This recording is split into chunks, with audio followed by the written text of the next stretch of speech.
The room greets him with the stillness of a closed eye. Dust floats in the beam of a weak overhead bulb, drifting like quiet reminders of everything untouched since that winter night in 1992. The investigator, now older, steadier, steps inside with the kind of caution reserved for places where memory has settled into the walls. He pauses.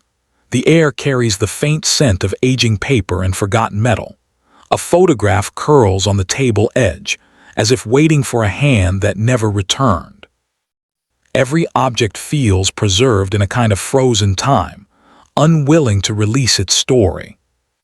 He moves slowly, each step deliberate. 33 years have passed, yet the scene remains arranged almost exactly as it was: an unfinished report, a tagged envelope, a cracked recorder whose last tape had offered nothing but static. The case had slipped from priority lists, buried under newer ones, then archived, then nearly erased. But now a new lead has pulled him back. Her name comes quietly into the room, unspoken yet heavy. Elara Winslow, aged 27 at the time, a local art conservator known for restoring delicate canvas fibers in the small museum 2 towns over. Her history was one of quiet precision, a steady hand, a restrained life. She lived alone. She had no recorded conflicts, no sudden disappearances from work, no financial strain. Just a single evening where she failed to return home, followed by the discovery of this room, this scene, this silence. He sets his notebook on the table with a soft thud. The sound echoes slightly, as if the walls have grown unused to voices. His breath leaves a faint trail of warmth in the cold air. A long time ago, this was an active investigation filled with overlapping theories, misaligned statements, and a hint of something that never quite felt right. A mistake lived somewhere in those early days, something small he had overlooked, something that has waited, patient, beneath layers of dust. His hand hovers over the first piece of evidence, a photo. The corners are worn, the surface slightly warped, but the image remains intact. Elara stands in the museum's restoration room, her eyes steady, her hands gloved.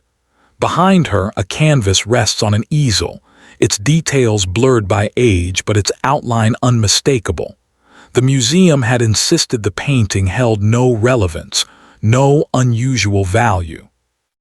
Yet the investigator remembers the way she had spoken about it in one of her brief interviews, before everything fell silent. "You think it matters," she had said back then, her tone soft, uncertain. He had replied simply, "Possibly." Only now does that single word feel insufficient.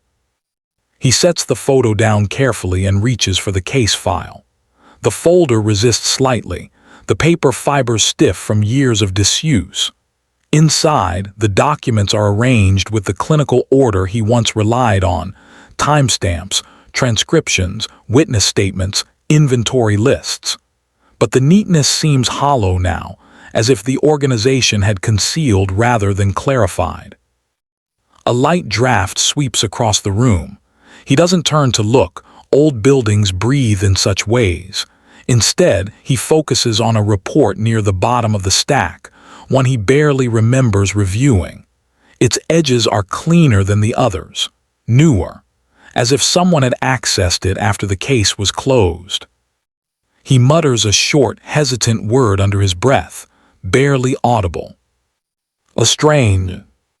This is the first fracture in the silence, a sign that something has shifted. The report details an object retrieved from Elara's belongings, a small wooden box discovered in her desk drawer. At the time, its contents were dismissed: a broken brush handle, a folded scrap of linen, a thin strip of photographic film. Nothing suggested relevance. But now, the investigator studies the description more closely. The strip of film had never been processed. The equipment used to develop it had been limited in 1992, and early attempts returned only faint shadows. He turns the page. There, attached with a near-transparent adhesive, lies the original film strip. The acetate surface is clouded but intact. His pulse steadies with a slow, cold focus. Whatever image remains inside this film has waited decades for someone to look again with the advantage of modern clarity. He sets it aside carefully. The sense of something long overlooked begins to press in on him. Across the room, the old tape recorder sits where it was last placed. He kneels beside it, brushing away layers of dust. The machine feels heavier than he remembers. Opening the compartment, he removes the tape, its label handwritten in a small, restrained script. Restoration Log EW. He threads the tape into a portable player he brought with him, one designed to coax sound out of worn magnetic reels. He presses play. The first moments are static. Then faintly, a voice emerges. Elara's voice, precise, gentle, clinical in its own way. Sample cleaned, pigment density consistent, unusual cracking pattern, repeating marks along edge. The recording cuts off abruptly. He rewinds and listens again. The words unusual cracking pattern anchor themselves in his memory.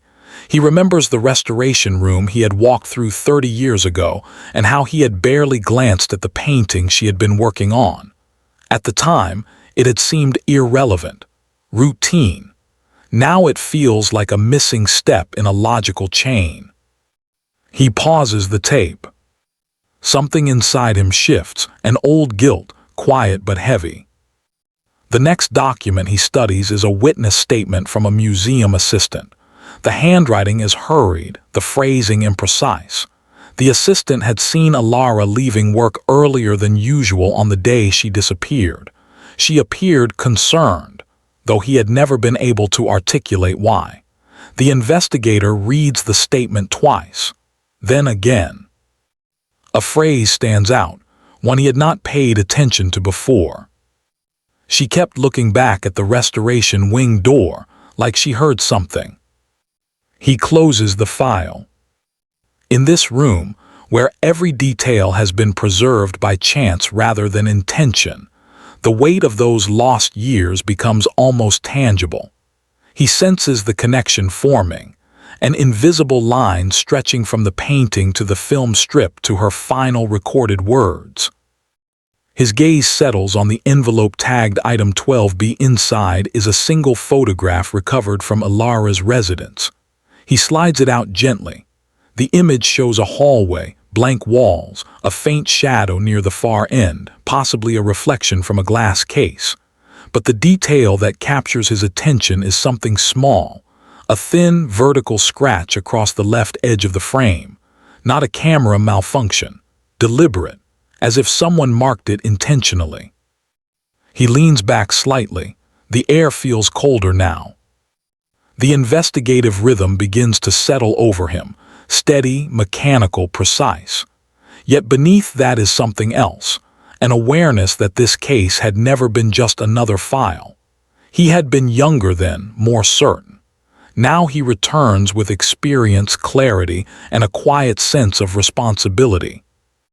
He opens a new notebook page and writes, "Possible sequence. Painting right arrow cracking pattern right arrow film strip right arrow mark on hallway photo." No answers yet, just fragments waiting for alignment. He stands and moves to the far corner of the room where an old evidence board once hung. Most of the pins have fallen. A few faint outlines remain where photos once sat. He imagines Elara's face among them, her expression calm, reserved, unknowingly carrying details that could unlock everything. In his mind, her voice returns. "Do you think it matters?" He exhales slowly.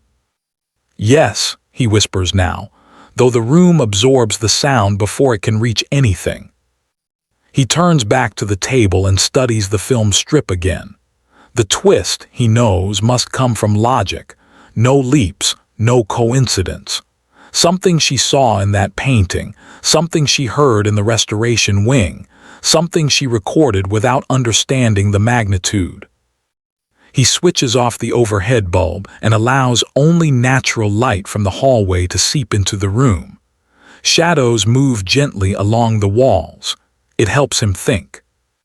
The air grows still again. He senses that the breakthrough will not come from dramatic revelation, but from something small, a detail buried in the texture of her work, something almost invisible. He lifts the photo once more, focusing on the blurred painting behind her. The outline, the size, the faint crack near the upper corner. Then he sees it. A pattern, subtle, repeated, deliberate. The same pattern described in her log, the same direction as the scratch on the hallway photo. A quiet, restrained realization settles in. This is not coincidence. This is signaling. He writes a final note for the night. Crack pattern equals marker, visual code. He closes the file with care.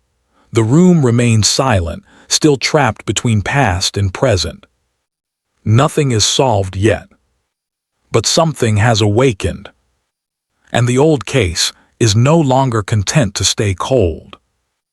Morning filters through the narrow windows of the evidence review room, softening the hard lines of the tables and cabinets. The investigator sits alone, shoulders slightly hunched, not from fatigue but from the quiet pressure of returning to a case he had once believed he understood. Before him lies the arrangement he constructed the previous night: film strip, photographs, transcripts, fragments of memory. None loud, none dramatic, yet each one humming faintly with logical threads that had escaped attention for 3 decades. He begins with the film strip. Its surface remains clouded, its edges uneven, yet it holds potential. He places it inside a small viewer, a device updated for clarity but still simple enough to preserve the authenticity of older material. The image appears faint at first, a soft rectangle, a shadow, an indistinct texture. He adjusts the controls slowly, methodically. The grain shifts, the contrast deepens, and an outline emerges, thin diagonal marks repeated across a fragment of canvas. The same marks from Elara's final log. The same marks from the blurred painting behind her in the photo. The same angle as the scratch on the hallway image. He pulls a notebook toward him and sketches the pattern. Not artistically, just enough to preserve the geometry. The lines intersect at slight variations, forming a repeating shape, not symmetrical but deliberate. Almost like a shorthand, a visual signature encoded within the cracking paint. He leans back. Elara had been restoring a piece that contained intentional markings hidden under surface layers, marks that did not match the period of the artwork itself. Someone had placed something inside the painting long after its creation, and Elara, through routine work, had uncovered the anomaly. Logical step. If she discovered it, even partially, she may have documented more than the short recording captured. He revisits the recorder. The tape's abrupt ending still bothers him. The cut is not mechanical. It ends mid-sentence, mid-thought, as though something interrupted her. Something or someone. He presses rewind and plays the final seconds again. Repeating marks along, edge possible. Silence. Not static. Silence. A hand may have switched the recorder off, or removed her from the space before she could continue her note. The investigator pauses. He senses that the most significant detail is not what she said, but what she didn't have time to say. Next, he examines the hallway photograph. The vertical scratch remains subtle but unmistakable. He enlarges it, holding the image inches from the light. The scratch isn't random. Its direction mirrors the angle of the lines inside the cracking pattern. He arranges the 3 items side by side. The sketch, the film pattern, the hallway scratch. The alignment is not perfect but close enough to form a visual rhythm. A code, yes. But for what purpose? He writes down 2 possibilities. 1 locator, 2. Identifier. If the marks were meant to signal something, what was their intended audience? Museum staff, restorers, or someone outside official channels entirely? He rubs the bridge of his nose. The simplest explanation is usually the correct one. Something hidden inside the painting. Something Elara found, possibly recognized, and possibly attempted to document. He pulls the restoration log from her archive. Most pages are filled with clean handwriting, structure, percentages, pigment analysis. Nothing unusual, but one page draws his attention, a small corner folded inward. The fold does not match the natural wear of the paper. It seems intentional, tucked to conceal a mark. He opens it. There near the margin is a faint pencil line, angled, matching the pattern, almost invisible unless searched for. Elara had been marking observations discreetly. Her caution suggests she suspected oversight or interference. He turns to the museum's original inventory record, searching for the painting's acquisition details. The file states it was donated anonymously 3 years before her disappearance. No provenance trail, no prior documentation. The museum accepted the piece due to its superficial resemblance to a minor regional artist's early work, though no authentication was established. That alone should have prompted deeper investigation. He closes his eyes briefly, recalling the early days of the case. At the time, the painting had been considered irrelevant background material, a decorative object, nothing more. He feels a quiet heaviness settle in his chest. The oversight was not negligent, it was procedural, logical at the time, yet devastating now. He turns to Elara's personal items in evidence storage, her keys, her glasses, a notebook from her home office. Inside the notebook, most pages contain ordinary reminders, supply lists, notes on different varnishes. But one section, several pages near the back, is torn out. He holds the notebook gently, running a finger across the jagged edge where the pages were removed. The tear is clean, controlled. Someone removed them carefully, not in panic but with intention. He checks the case file again. No mention of missing pages, no record of additional notes. He lifts the notebook to the light. The torn section reveals faint indentations on the following page. Someone wrote something on the removed sheets, and the pressure left traces. He takes a soft graphite stick and lightly shades across the surface. The indentations rise slowly, forming fragmented letters. Pattern not accidental. Someone added before museum. Film might show. Donor unknown. Not safe to. The sentence ends abruptly, no continuation. He exhales quietly, the room absorbing the sound. These fragments confirm her awareness. She knew the marks were deliberate. She knew the painting had been altered by someone after its creation. She knew the donor was anonymous and the acquisition irregular. She suspected danger, or at least discretion. Yet she continued working. He returns to the film strip and views it again. Something new catches his eye. In the lower corner of the frame, barely visible, is a small cluster of dots, too symmetrical to be random. He zooms in. 3 dots. Then a space. Then 2 dots. A sequence. He writes it down. Black, black, black, black, black. Could be symbolic, could be numeric, could be positional. He checks museum floor plans from 1992. The restoration wing had several storage rooms marked with numbered rows and shelves. He looks for any indexing system that matches the dot pattern. Row 3, Section 2. 3 shelves, then 2 drawers. 3-digit code followed by 2-digit code. He turns the idea over slowly, carefully. The breakthrough arrives not as a sharp revelation, but as a quiet alignment of logic. The museum stored older, undocumented pieces in a back room with a coded label system, 3-digit room numbers, 2-digit shelf numbers. Elara may have been indicating a location. He retrieves floor plans and archival storage logs. Room numbers have changed since renovations, but original diagrams show a storage room labeled 312 with shelves labeled 4.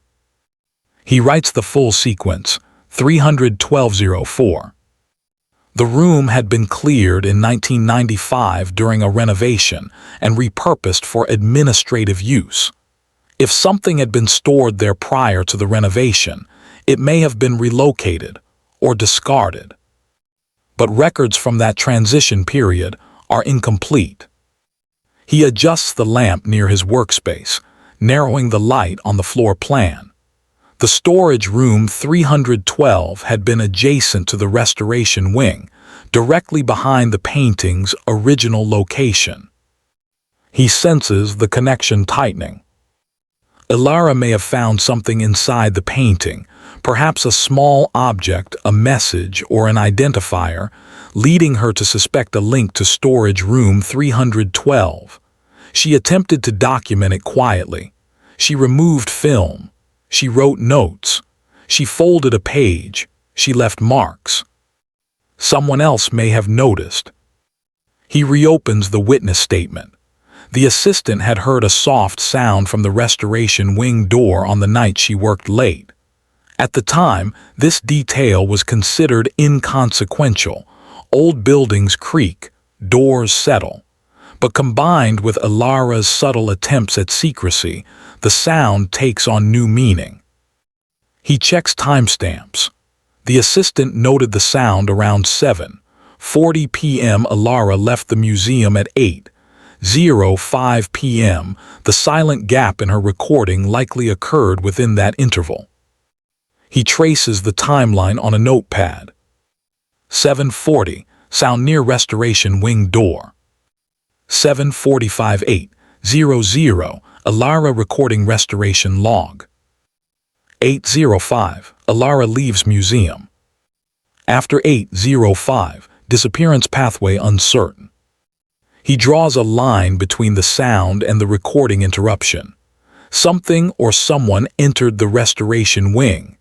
Not confrontational, not loud enough to draw attention, but enough for her to stop speaking mid-sentence.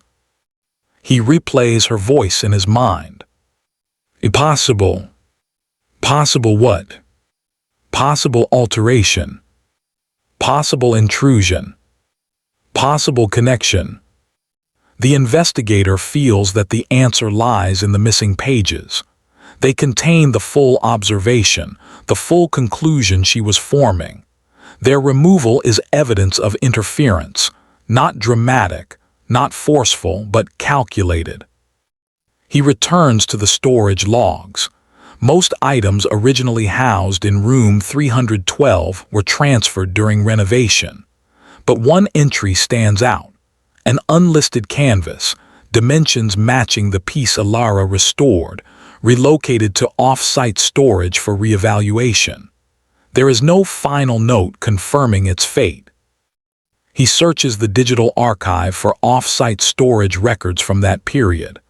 Most files have been converted to digital format, but some older scans remain faint, incomplete. He enlarges a ledger page. Line 14 lists a single item transferred from storage room 312 to a facility outside town, though the record is smudged where the destination should be. He prints the page and enhances the contrast. A partial name emerges. Field repository. He freezes. The field repository was a temporary record storage site used during the mid-90s renovation. It has been closed for 27 years. The building stands empty on the outskirts of town, locked but still structurally intact. The painting may have been taken there. The object Elara discovered may still be there. The key to her disappearance may have followed it. The investigator closes his notebook. There is no rush, only precision. He gathers the materials, film strip, photographs, floor plans, and slides them into a case. The room grows quiet again, as if releasing him from its frozen grip. As he turns off the light, he glances back once more. The dust floats gently, settling again into the patient stillness of that long winter night. Something awaits at the field repository. Something small. Something logical. Something devastating. The building stands at the end of an unmarked service road, its structure long abandoned yet still upright, shaped by decades of weather but not defeated by them. The investigator steps out of his car and takes a moment to observe the exterior. Morning light reveals the quiet erosion of time, rust climbing up metal panels, vines clinging to corners, a faint hum of wind passing through broken vents. Nothing threatening, nothing dramatic.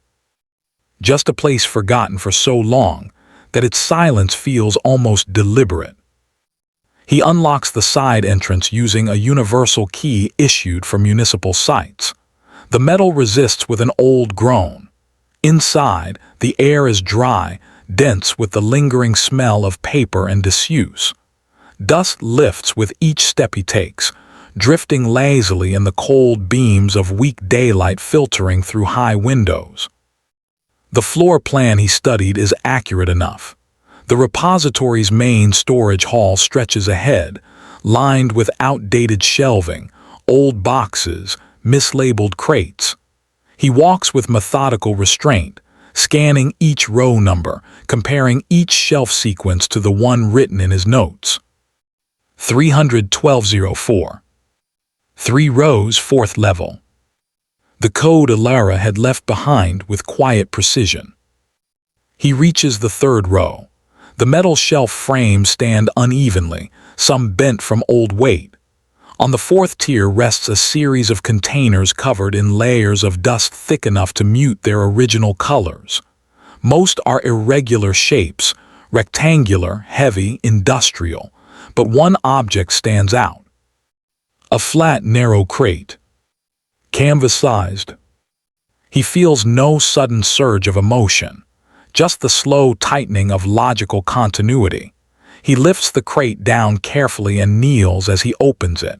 The lid comes loose with minimal resistance. Inside lies a rolled canvas wrapped in thin archival paper. The paper crackles softly as he unfolds it. The canvas beneath shows signs of aging, slight discoloration, scattered flecks, edges loosened. But it is unmistakably the same piece Elara worked on in the photograph. He unrolls it halfway. The painting's surface shows the same pattern of cracks. Faint diagonal marks repeat across one corner, now clearer than in any old photograph or film strip. He leans closer. The cracks form a shape more deliberate than mere decay, a geometric cluster pointing toward the inner lining. He turns the canvas over. The backside is unevenly stitched, with one seam looser than the rest. Elara must have noticed it the night she recorded her final log. He examines the seam. A thin thread has been pulled partially through, as though someone began lifting it but stopped before fully removing it. A detail small enough to miss in 1992. A detail that now feels central. He retrieves a small tool from his case and slides the tip under the seam. The thread loosens easily. Inside the canvas lining is a narrow cavity. Something rests within. He exhales once steady, controlled, and extracts a small object wrapped in thin cloth. He unravels the cloth slowly. A metal plate emerges. Smooth. Cold. Flat. It is no larger than a matchbox. Its surface bears the same pattern found in the cracking paint, 3 diagonal lines, then 2, etched with precision. The code replicated on the painting and the hallway scratch. Not coincidence. Not random. The plate is the source. A marker. A signature. A key perhaps to something larger. He studies its edges. One corner carries a faint stamp worn, nearly imperceptible. He angles it toward the light. A partial inscription appears. Archival priv. He recognizes the fragment. A manufacturer's stamp belonging to a small company that produced limited-run archival identification plates for private collections during the late 80s.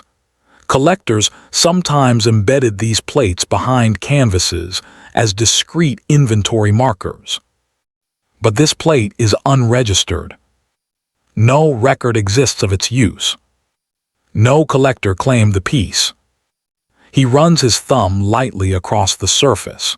The etching does not feel decorative. It is utilitarian, meant to convey information only to someone who understands its code. Elara found this. She recognized its inconsistency. She attempted to document it quietly. He places the plate on the crate's surface and reviews the surrounding materials. Beside the canvas lies a small paper envelope, browned with age, bearing no label. It feels thin, nearly weightless. He opens it gently. Inside is a single strip of older photographic film, different from the one he found earlier. He holds it up to the light. A faint image appears, the corner of the same painting, but closer, sharper, revealing the exact moment someone inserted the plate. The photograph was taken before the canvas arrived at the museum. Someone documented the act of placing the metal plate inside, possibly as proof of authenticity or possession, or involvement in something that required quiet records. He rewinds memory. The painting arrived anonymously. No history, no provenance, no explanation. Someone wanted it in the museum. Someone wanted it restored. Someone wanted the plate hidden inside to appear natural, unnoticed. Elara disrupted that plan simply by doing her job with precision. He reviews the filming equipment in his mind. In 1992, digital records were rare. Film negatives were still used for internal documentation. If someone photographed the insertion, they kept no digital trail, only film. The new strip found here may have been kept as the original record. He opens the envelope again. On the back of the film, handwritten in faint graphite, is a simple note. RW, keep aligned with inventory. He pauses. Initials. Instruction. Reference. The handwriting is unfamiliar, but concise. It suggests involvement by someone accustomed to cataloging, someone aware of archival systems. He thinks of the museum staff list from the early 90s. A name emerges faintly from memory: Reed Whitfield, an archival consultant brought in temporarily during the acquisition surge. His involvement was limited, his record clean, his tenure brief. Yet the initials match. He retrieves the personnel file from the digital archive on his tablet. Whitfield's history shows a brief period of employment, followed by relocation out of state. No irregularities, no notes of concern, but his role included cataloging anonymous donations and preparing undocumented pieces for storage or display. He checks the timeline. Whitfield left the museum only weeks after the painting's arrival. Elara began restoration 2 years later. Their paths may not have crossed. But the plate inside the canvas indicates planning predating her involvement. The film strip showing the insertion is earlier still. Whitfield may have been part of the acquisition, not the aftermath. He examines the cracked pattern again. Elara referred to it as repeating marks along edge. They align perfectly with the etched pattern on the plate. She was discovering the signature left behind. He closes the crate slowly. The reservoir of logic fills with a conclusion, not sharp, not sensational, but quietly devastating. Elara stumbled into a chain of documentation left by someone who once needed to identify, track, or secure the painting using an encoded plate. Her discovery threatened the secrecy of that system. Her knowledge might have been seen as risk, even if she never realized the full scope of what she had uncovered. The investigator stands. His breath fogs slightly in the cold air. He allows the conclusion to settle, not triumphant, not emotional, just a quiet alignment of facts long separated by time. He gathers the metal plate, the film, and the canvas fragments and places them in evidence bags, sealing each with careful, precise motions. As he walks back toward the entrance, the stillness of the building grows heavier. Dust falls softly along the beams. The hallway light flickers once, the way old wiring does when disturbed. He reaches the door and pauses. The case, after decades of stagnation, has reached a logical answer, an answer built not on speculation or confession, but on the gradual uncovering of a silent system. The truth is not dramatic, it is procedural. Elara uncovered evidence of an archival marking system tied to an anonymous donation, linked to someone who preferred their involvement to remain unnoticed. Her findings destabilized that secrecy. The chain of events that followed removed her from the path of revelation. He records a final note in his ledger. Cause: discovery of encoded archival marker. Responsible party: earlier custodian with undocumented control over acquisition. Likely perceived exposure risk. He stops writing for a moment. A steady breath leaves him. Justice, he knows, is mechanical here. There is no confrontation, no confession, no courtroom resolution. Only a reconstructed sequence of logic that names no villain, grants no closure, and restores nothing to the life that ended too quietly too long ago. He steps outside. Wind grazes his coat. The sunlight feels pale, distant, like a light that cannot fully reach the ground. Fields stretch out around the site, empty, open, indifferent. He looks down at the evidence case in his hand. Inside it lies everything needed for official resolution: documents, codes, timestamps, etched metal. Enough to classify the case as solved. But not enough to feel like truth. Not enough to match the soft, precise voice of Elara Winslow on the tape. Not enough to honor the small marks she left behind, thinking they might help someone understand. He locks the door to the repository and walks back toward his car. Gravel crunches beneath his shoes in a slow rhythm. He does not rush. There is no reason to. As he reaches the vehicle, he pauses, only briefly, and looks back at the empty building, its windows dim and expressionless. The case is closed. Yet something human remains unresolved, something quiet, something that does not fit neatly into paperwork. A thought lingers, restrained but present. In the end, discovery cost Elara far more than she realized, and recovery arrives too late to return anything meaningful. He closes the car door softly. The engine starts with a simple mechanical hum, carrying him away from the last piece of a life frozen in time, toward a future where justice exists on paper, and memory exists only in the quiet details she left behind.